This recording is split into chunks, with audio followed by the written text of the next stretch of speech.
Today you will need a Phillips head screwdriver and your new chain mechanism supplied by Lovelight. Quick Blind 101. To get you familiar with our product, here is a chain tensioner, chain mechanism and a pin end or idle end of the blind. Unscrew the chain tensioner from the wall, then release and unclip the chain. Release the pin end of the blind by compressing the pin. Then remove the blind from the bracket and place gently on the floor.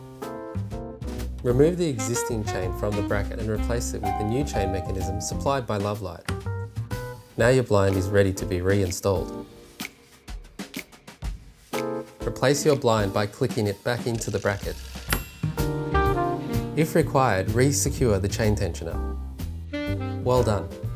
You have successfully reinstalled your blind. For more information, please visit our website lovelight.com.au.